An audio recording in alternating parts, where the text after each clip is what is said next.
Alan MacNair, MacNair Retained Search, coming to you today from the low country of Charleston, South Carolina, continuing our series on how to hire smart. I was talking to an owner of a company some time ago, and they said, Alan, what I'm seeking to hire is not a manager. I'm looking to hire a leader. I said, could you explain to me the difference? They said that a manager is a maintainer of momentum, whereas a leader is a creator of momentum. And in our last series podcast, we talked about how to make a good first impression. Today, we're going to talk about how to make an effective presentation. And then next time, we're going to talk about exit strategy, how to ensure that the candidate that has accepted your offer actually shows up day one on his scheduled start date, and that he resigned from his current organization with dignity, with strength, with his head held high, and he does not or she does not burn any bridges. So in order to hire a leader, we have got to put our best foot forward as a construction company. What is it about your company that is different from and better than your competitors in your marketplace? That's what we're looking to do. And not only share the features of your company, but the benefits. For example, a feature that I hear a lot is, we really believe in family values. We support family. Now, when you say something like that, it beckons a question in the candidate's mind.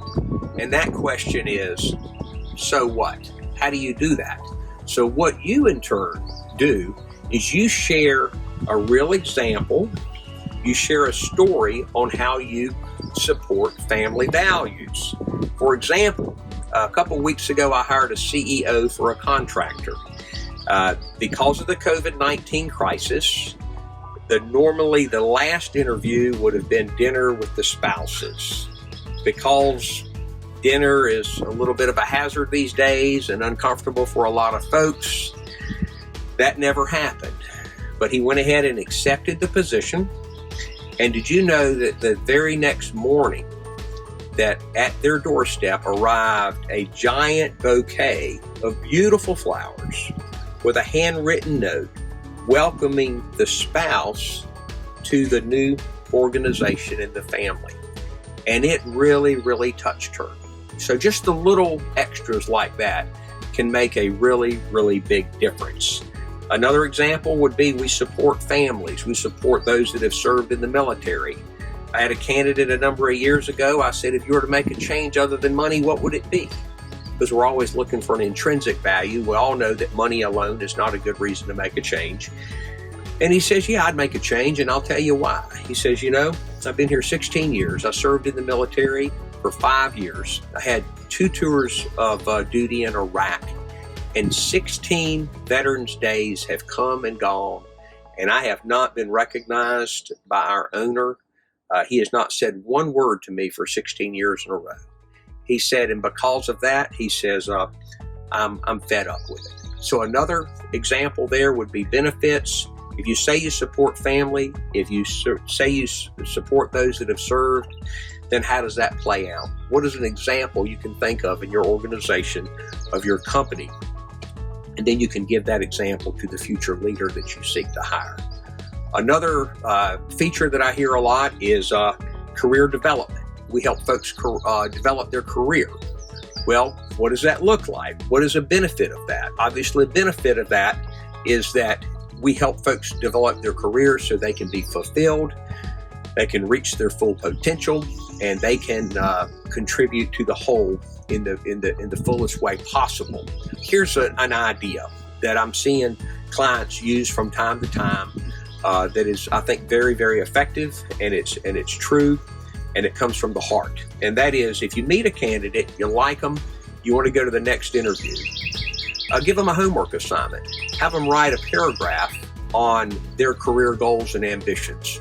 Where would they like to see themselves in the next 3 to 5 years? And then when they come in for the second interview, actually sit down with them.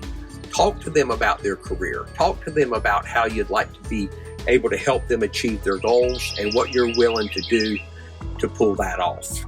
You see, career development is more important than ever before. And I'm seeing the better companies out there actually cross-train their people. You may be doing it. Let them spend time in pre-construction. Let them spend time in field operations, and also having them spend time in operations, and then cross-reference that with psychometric testing to make sure that they choose a career path that they can bring the greatest value, and that they too in turn can be fulfilled as well. So in closing, I encourage you to pull out all the stops. Do whatever you need to do some role playing, do some practicing if you would. I wrote an article. You can find it on my website. You can find it on LinkedIn. It's called Are Your Salaries in Line with Your Competitors? And we talk about salaries some there, but we also talk a lot about the benefits and the features that I've seen the better companies offer their folks. There's about 15 different things that are offered, some kind of memory joggers if you're not doing them.